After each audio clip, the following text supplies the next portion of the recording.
বন্ধুরা, সম্প্রতি একটি নতুন ভাইরাসের নাম শোনা যাচ্ছে, HMPV ভাইরাস। এটি কি এবং কিভাবে ছড়াচ্ছে এই ভাইরাস?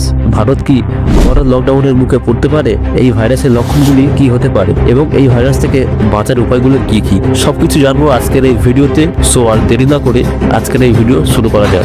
HMPV ভাইরাসের পুরো নাম হিউম্যান মেটাপনিউমো ভাইরাস। এই ভাইরাসটি এর আগে 2001 সালে আবিষ্কৃত হয়েছিল এবং দীর্ঘ 40 বছর পর 2025 সালে আবারও আবির্ভূত হয়েছে। এই ভাইরাসের লক্ষণগুলি কি কি? এই ভাইরাসের লক্ষণগুলি খুবই সাধারণ ঠান্ডার মতো, যেমন সর্দি, জ্বর, গলা ব্যথা এবং কাশি হতে পারে। তবে গুরুতর অবস্থায় নিউমোনিয়া, শ্বাসকষ্ট, সংক্রমণ হতে পারে। এই ভাইরাসটি শিশু, বয়স্ক ব্যক্তি এবং যাদের রোগ প্রতিরোধ ক্ষমতা কম তাদের জন্য সবচেয়ে বিপজ্জনক। ভারতে কি আবারও লকডাউন পড়বে? সম্প্রতি ভারতে শীতের কারণে দ্রুত এই ভাইরাস ছড়িয়ে যাচ্ছে। স্কুল, কলেজ এবং জনবহুল এলাকায় সংক্রমণের ঝুঁকি বেশি। বিজ্ঞানীরা বলছে এটি কোভিড-19 এর মতো তীব্র না হলেও এর প্রভাব ভয়ঙ্কর হতে পারে। যদি এই সংক্রমণ নিয়ন্ত্রণে না আনা যায় তবে লকডাউনের প্রয়োজন হতে পারে। তবে সরকার থেকে এখনো পর্যন্ত লকডাউনের কোনো নোটিশ আসেনি।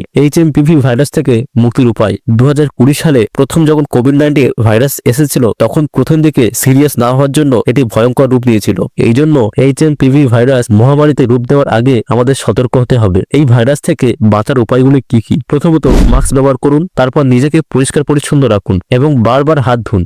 রোগ প্রতিরোধ ক্ষমতা বাড়ানোর জন্য পুষ্টিকর খাবার খান এবং ভিড় থেকে এড়িয়ে চলুন। আর যদি অসুস্থ হয়ে পড়েন তো সঙ্গে সঙ্গে ডাক্তারের কাছে যান। একদম আতঙ্কিত হওয়ার প্রয়োজন নেই। নিজে সুস্থ থাকুন এবং অপরকে সুস্থ থাকতে সাহায্য করুন। আজকের ভিডিও এই পর্যন্ত শেষ। যদি HMPV ভাইরাস নিয়ে কোনো ডাউট থাকে অবশ্যই কমেন্টে জানাবেন।